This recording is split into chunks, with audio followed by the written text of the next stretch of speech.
大家好，哇，我叫哦，Thượng，哎，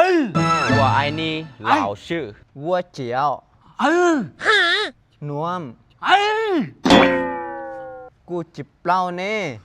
哎，我你好老公哦，什么什么什么是你好老公？什么？ เราป้าน 哦 นี่ฮาวเราชื่อไอ้คู่ ，OK，สิเกียวมาโอ้โหนี่ขึ้นมาแนะนำตัวนี่เห็นภาษาจีนได้จากปีเลยนะ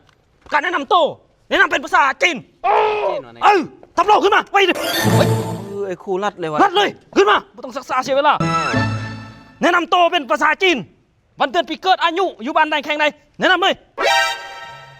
เป็นภาษาจีนไป ตาเจียเฮาวัว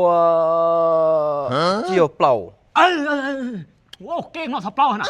วัวไอ้นี่14 ปีไอ้ครู มึงว่าไอ้นี่14 ปีมึงสอนภาษาลาวอีกแหละตกลงไป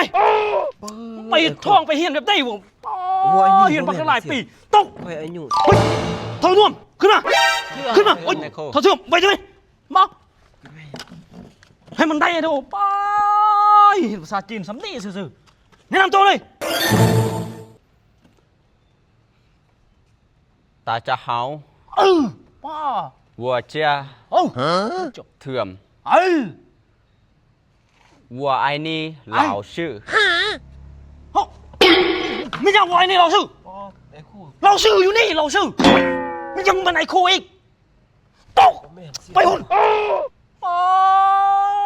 ลงไปตกไม่ได้ ตกก็เสียบ่เถอะ ไม่รู้เราชื่อ เรากงมันเต้นไอ้ เอ้ย คู่ นี่เรากองอีกตกเท่าเติมขึ้นมา เท่าน่วม เท่าน่วมไปเลย เกือบครูเขา เอ้ยมีดเท่าเปล่าตกยังวกแวกอีกใช่มันเสียชื่อเสียเสียงเนอะเฮียนภาษาจีนพักแรงก็ยังไปเฮียนเพิ่มอีกยังไงมาเฮียนอาจารย์ยังไม่ได้เริ่มเลยแนะนำตัวเริ่มเลยแม่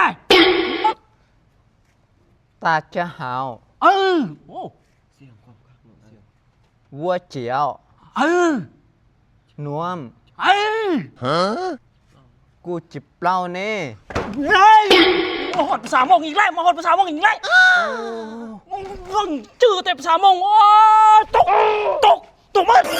บายกับบุยนี่ เนาะทุกคนสำหรับไผ่ที่ว่าหน้าเป็นฝ้าเป็นซิวเนาะแนะนำให้เลยหินพิวโฟมเป็นโฟมที่นำสูตรมาจากเกาหลีเอาไปใส่เลยเนาะและสำหรับไผ่ที่ว่ามีกระเพาะเจ็บกระเพาะมาโดนจัดไป แนะนำเลยยาพื้นเมืองกาสโนจะช่วยปินปวกกระเพาะอักเสบกระเพาะประสาทให้ดีปกติภายใน 3-7 มื้ออาการจะดีขึ้นถ้าดีแล้วจะดีเลย แนะนำยาพื้นเมืองกาสโนถ้าผู้ใดเป็นกระเพาะเนาะ